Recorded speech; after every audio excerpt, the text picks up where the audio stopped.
Trevor Jones, bringing you the national and international news. The situation across the nation is deteriorating rapidly. Large sections of the country are with no running water.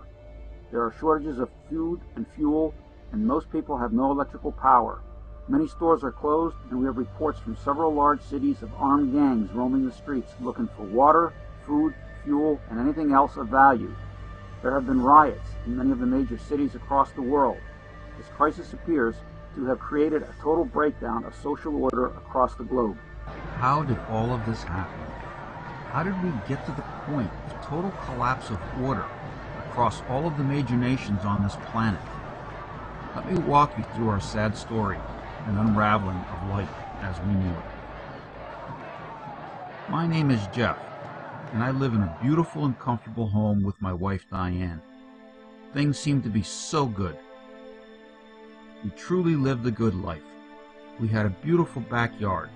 We both had good jobs. We bought late model cars, ate out regularly, traveled regularly, and took tropical vacations almost every year.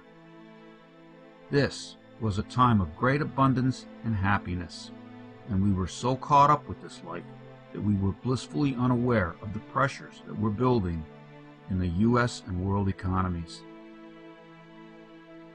Some of the warning signs we missed of the underlying rot in our system included the loss of the nation's manufacturing sector to offshoring, the stock market crash, the massive Wall Street bailouts, the continued growth of the too-big-to-fail banks, the casino gambling environment that replaced true investment in the nation, the doctoring of unemployment numbers by the government, the growth of payday lenders, the increasing numbers of people using food pantries to feed their families, the growing numbers of stores on the edge of almost giving away their inventories, the increasing number of vacant commercial properties, and the millions of people who were losing their homes to foreclosure while the bankers paid themselves huge bonuses. The obvious corruption of our politicians by corporate campaign spending, the decline of our inner cities, the bleeding of our economy through endless wars, the consistent trade deficits brought on by our profligate use of imported oil, the growth of our prison population until we had more prisoners than any other nation on the planet, the rapid growth of the homeless. During this time, we had the most massive redistribution of wealth from the middle classes to the rich. Our public schools were deteriorating, while the wealthy lived in their gated communities and sent their children to elite private schools. How could I have missed so many warning signs? These symptoms were there in plain sight for all to see, yet collectively we all continued living an illusion that the current system was sustainable and that our government had solved economic problems and that things would get better.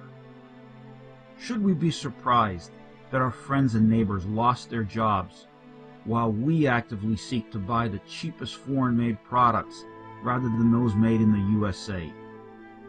Well, reality finally hit home.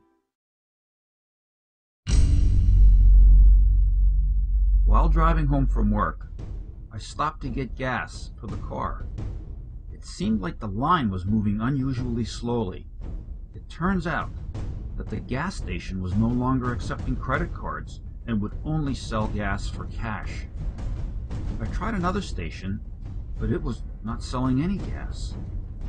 As I continued on my way home, I noticed that even another gas station was closed. When I got home, a telephone call came in from my sister and told my wife Diane to look on the news. The channels were all carrying only one story on how the dollar was collapsing on the world markets and all financial transactions had come to a standstill. Apparently, a sovereign debt crisis caused by several countries created the panic which had spread to the United States. And then to compound this problem, thousands of billions in derivatives held by the four largest banks in the U.S. failed because there was simply too much money for any counterparty to pay out. The price of gold was increasing steadily. How could I have ever believed that our nation could pay off $12,000 billion in debt? This amount of money simply boggles my mind now.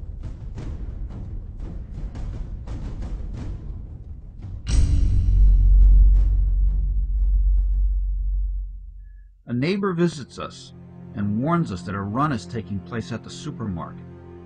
When we arrive at the store, it is totally mobbed, and the store will not accept credit cards and will only accept cash. The shelves in the store are emptying quickly.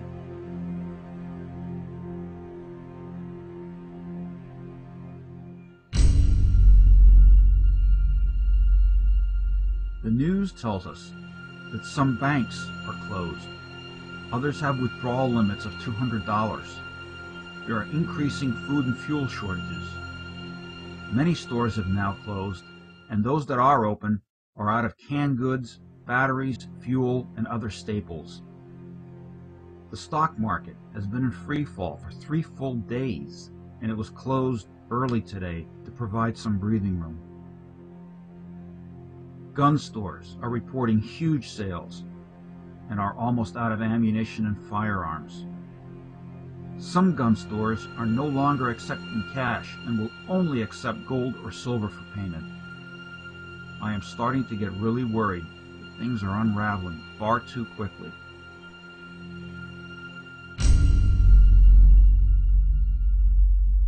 The news was now telling us about panic in several cities in the US, Asia, and Europe. The stock market continues to drop and is closed again today after only 1 hour of trading. The president is leaving the country with his entire economic team and the chairman of the Federal Reserve to go to China for an economic summit.